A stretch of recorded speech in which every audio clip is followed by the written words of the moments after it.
ರಾಜ್ಯಗಳನ್ನು ಉಸ್ತುವಾರಿ ವಹಿಸತಕ್ಕಂಥ ಒಬ್ಬ ನಾಯಕ, ಎಐಸಿಸಿ ಜನರಲ್ ಸೆಕ್ರೆಟರಿಯಾಗಿ 4 ಸಲ ರಾಜ್ಯಸಭಾ ಸದಸ್ಯರಾಗಿ ಅಂಥವ್ರು ಇವತ್ತು ಕೆಪಿಸಿಸಿ ಕೂಡಿಸಿರೋದ್ರಿಂದ ತಳಮಟ್ಟದ ಕಾರ್ಯಕರ್ತರಿಗೆ, ನಿಷ್ಠಾವಂತ ಕಾಂಗ್ರೆಸ್ ಕಾರ್ಯಕರ್ತರಿಗೆ ಒಂದು ಶಕ್ತಿ ತುಂಬ್ಯಾರ ಅಂತ ಒಂದು ಭಾವನೆ ಇದೆ. ಹಾಗಾಗಿ ನಮ್ಮ ಸಮಾಜದಿಂದ ಕಾಂಗ್ರೆಸ್ ಪಕ್ಷದ ಹೈಕಮಾಂಡ್ ಧನ್ಯವಾದಗಳನ್ನು ತಿಳಿಸ್ತೀವಿ. ಎರಡನೇ ಮಂತ್ರಿಮಂಡಲದಲ್ಲಿ ಡಿ ಕೆ ಶಿವಕುಮಾರ್ ಸಾಹೇಬರು ತಗಂತಾರ ಒಂದು ಭರವಸೆ ಇದೆ. ಬೇಳೂರು ಗೋಪಾಲಕೃಷ್ಣ ಅವರು ಸಮಾಜದಲ್ಲಿ ಕಳಕಳಿ ಇರ್ತಕ್ಕಂಥ ವ್ಯಕ್ತಿ, ಅವ್ರಿಗೆ ಕೊಟ್ಟರೆ ಸೂಕ್ತ ಅನ್ನೋದು ನಮ್ಮ ಸಮಾಜದ ಭಾವನೆ. ವಿರೋಧ ಪಕ್ಷದ ನಾಯಕರಾದಂತಹ ಲೋಕಸಭೆಯ ವಿರೋಧ ಪಕ್ಷದ ನಾಯಕರಾದಂತಹ ರಾಹುಲ್ ಗಾಂಧೀಜಿ ಅವರು ಹಾಗೂ ಈ ಎಐಸಿಸಿ ಅಧ್ಯಕ್ಷರಾದಂತಹ ಮಲ್ಲಿಕಾರ್ಜುನ್ ಖರ್ಗೆಜಿ ಅವರು ಇವತ್ತ ನಮ್ಮ ಕೆಪಿಸಿಸಿಯ ಅಧ್ಯಕ್ಷ ಸ್ಥಾನವನ್ನು ನೀಡಿದ್ದಕ್ಕಾಗಿ ನಮ್ಮ ಆರ್ಐಡಿಗರ ಸಂಘ ಮೈಸೂರು ತಾಲೂಕು ಉಪಾಧ್ಯಕ್ಷರ ನೇತೃತ್ವದಲ್ಲಿ ಇವತ್ತು ಅವರಿಗೆ ತುಂಬ ಹೃದಯದ ಅಭಿನಂದನೆಗಳನ್ನು ಸಲ್ಲಿಸಲಿಕ್ಕೆ ನಾವು ಬಯಸ್ತೇವೆ.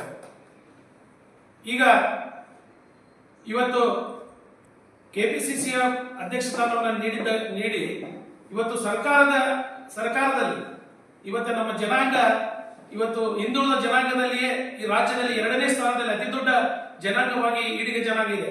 ಹೀಗಾಗಿ ಇವತ್ತು ನಾವು ಸರ್ಕಾರಕ್ಕೆ ಮನವಿ ಮಾಡಿಕೊಳ್ಳೋದೇನಂದ್ರೆ ಇವತ್ತ ನಮ್ಮ ಸಮಾಜದ 2 ವ್ಯಕ್ತಿಗಳಿಗೆ ಸಚಿವ ಸ್ಥಾನವನ್ನು ಕಲ್ಪಿಸಬೇಕು. ಅದೇ ರೀತಿಯಾಗಿ ಮುಂದಿನ ಸರ್ಕಾರಗಳಲ್ಲಿ ಅನೇಕ ಹಿಂದಿನ ಬೇರೆ ಬೇರೆ ಸರ್ಕಾರಗಳಲ್ಲಿ 2 ಪ್ರಬಲವಾದ ಖಾತೆಗಳನ್ನು ಕೊಟ್ಟು 6 ನಿಗಮಗಳನ್ನ ಮಾಡಿದ್ರು.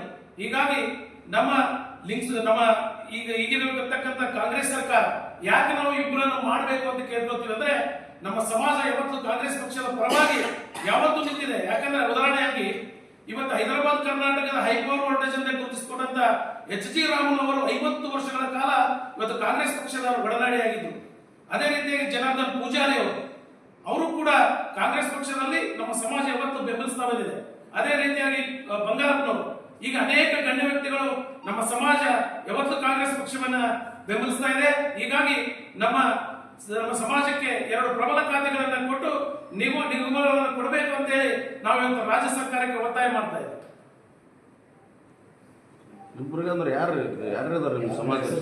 ನಮ್ಮ ಸಮಾಜದಲ್ಲಿ ಈಗ ಬೇಳೂರು ಗೋಪಾಲಕೃಷ್ಣ ಅವರಿದ್ದಾರೆ, ಮಧು ಬಂಗಾರಪ್ಪ ಅವರಿದ್ದಾರೆ, HR ಗವಿಯಪ್ಪ ಅವರಿದ್ದಾರೆ, ಭೀಮಣ್ಣ ನಾಯ್ಕ ಇದ್ದಾರೆ. ಹೀಗೆ 4ರಲ್ಲಿ 2 ಸ್ಥಾನಗಳು ಪ್ರಬಲವಾಗಿ ಕೊಡಬೇಕು ಅಂತ ನಮ್ಮ ಒತ್ತಾಯ.